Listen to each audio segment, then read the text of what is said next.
Welcome to my channel. This is JC Rock and Metal Reviews. My name is John, and today we'll continue with my countdown top 50 albums that shaped my musical journey. Today, starting at number 15, going down to number 11. So I'm not going to waste any time. I'm just going to jump right into it. So coming in at number 15 is Rage Against the Machine. It is their debut album, and I really loved this album when it came out in 1992. Now, I was in college listening to a lot of metal, listening to a lot of rap, listening to a lot of grunge, and this album gave me everything I wanted.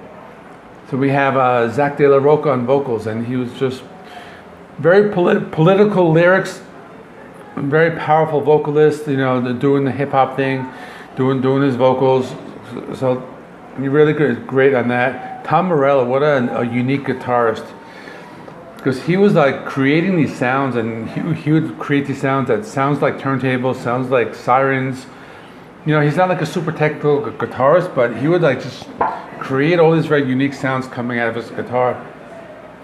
I remember in the liner notes in the album, it even said, you know, no samples or keyboards or synthesizers were used. Everything was made just with instruments, and this is just an awesome album. I was actually in a band when I was in college too, and we played Killing in the Name. I really love that one. It's such a great riff, a great song. I love the ending. You know, they do that chanting, like "fuck you, I won't do what you tell me." Love that one. So we have a Bomb Track, we have Bullet in the Head, we have Freedom. These are all awesome songs. This is just great, awesome, just rap rock. And they released like only like 1, 2, 3, like 4 albums. I have them all, and they're just awesome. Coming at number 14 is Kiss with Dynasty, and let me pause so you can roll your eyes for a second. But I chose this one because this is the one that I basically could have chose any album. But I think I remember this album, like it came out in 1979. I guess I was 8 years old, and I do remember this album. I remember the cover, I remember the makeup. I think I remember like trying to like dress up as Halloween as Kiss or something like that. And I remember this album, but it wasn't until years later when I was like maybe 18 years old, I was interested in Kiss again. I bought Thrashes, Smashes, and Hits, and from that album, I just started like buying everything. I bought all of their like earliest, all their 70s stuff. Hot in the Shade came out like a year after that. I used to go to this used record store, and you know, back then we could just find Kiss vinyls for like $2 or $3 a piece. So I bought like Hotter Than Hell. I bought Dressed to Kill on vinyl. I bought a couple others on CD, a couple others on cassette. I basically had like their whole 70s collection. And I really love this album, even though people say it's a disco album, but it's basically like 2 songs are disco. I Was Made for Loving You and Dirty Living, the Peter Criss song. But we have a 2000 Man, which is a Rolling Stones cover.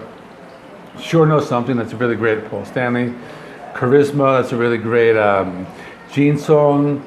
Hard Times, that's another Ace song. So these are all like really good like rock songs, and not really, this is not really the like hard rock. It's more like straightforward, like 70s rock, and I really enjoy this album a lot.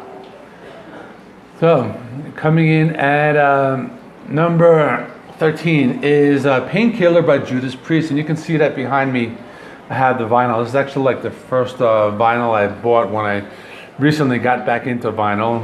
You know, I decided I'm gonna buy Painkiller because I love this album. And so I'm going to put the image up here anyway. And this is actually my first Judas Priest album that I ever bought, you know, believe it or not. Judas Priest was a band that I knew about. I saw them on Headbangers Ball, and they would play the videos like You've Got Nothing Coming and Breaking the Law, but they didn't really appeal to me for some reason or another. I think I had a friend who gave me a cassette of their live album, which was the one that came out after Turbo, which had some pretty good songs. But it was this album, Painkiller. It was when I saw that video on MTV with the drums, just that intro and that amazing like intro riff to Painkiller. I decided, you know, I want this album, and I listened to it so many times. I used to listen to this every day. Really great album. Just if you're going to the gym, a great album to work out to. And really great songs. Painkiller, Hell Patrol, Metal Meltdown, Nightcrawler, Between the Hammer and the Anvil, Touch of Evil. So these are all like very heavy. Like they went into like a more like a speed metal direction. And I kind of like forgot about the band for years. I didn't really get into Judas Priest until maybe 5 or 6 years ago. I started like listening to their other albums on the streaming service, but this was really the only Judas Priest album that I was into, you know, when I was younger. So that's why it always stayed with me. Coming in number 12 is Faith No More, The Real Thing. Now, this album really appealed to me because it, like, I didn't know what it was, and still, you know, it's hard to describe. It's a little bit of thrash, some hip hop, some funk, some prog rock, and like basically all the members. Like the guitarist was like a metal guitarist, and then the keyboardist who was kind of into like prog rock, and then the bassist was like a funk player, and they just made it work. So I mean, this is just an awesome album. It's not even their debut. I had their other ones too. I had the one right before it, We Care a Lot, I believe it's called. And I probably had like most of them, and I had Angel Dust, but this is my favorite. Starts with From Out of Nowhere. That's like a punk rock track. Epic, that one, you know. It's kind of like the first, like one of the first rap metal songs to get. It was got very big. It was on MTV with the goldfish and the flipping around and all that. But then you have a song like Surprise You're Dead, which is just straightforward thrash metal. Songs like Zombie Eaters and The Real Thing, and they mix like prog rock and funk and a little bit of like thrash. I listened to this today, kind of forgot how heavy this album was. And we have Woodpecker from Mars, that's an instrumental, and they have a cover of War Pigs. So this album gave you like a little of everything. So if you're someone who likes just albums that have just like a big mixture of like all these different styles, like this is the album for you. This was such an awesome album, one of my favorites, and that's why I have it so high on my list. And at number 11, I have Metallica's And Justice for All. And I revisited this today, gave it one listen, and this is a really good album. I forgot how good it was. Actually, just did a top 10 Metallica songs with Brian from AYB, Maine. And I probably should have included more songs from this album because there's some like really great ones, like I Have the Beholder, some really great riffs. Blackened, that's another good one. You know, everybody knows the song One, and I chose that one on my video that I did with him.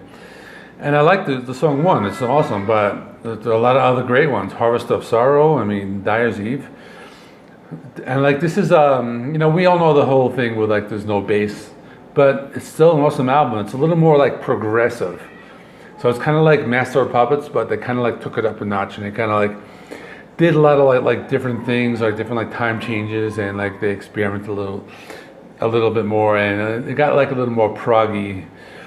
So this is definitely an awesome album, and I chose this one. I ranked this one really high because it was actually the first Metallica album that I bought that was new. Like I got a Master of Puppets a couple years after it came out, but then this came out and I immediately went out and got it because I knew I was just convinced that this is a band that I like, and you know I enjoy heavy metal, and this was like one of the first heavy metal albums that I bought.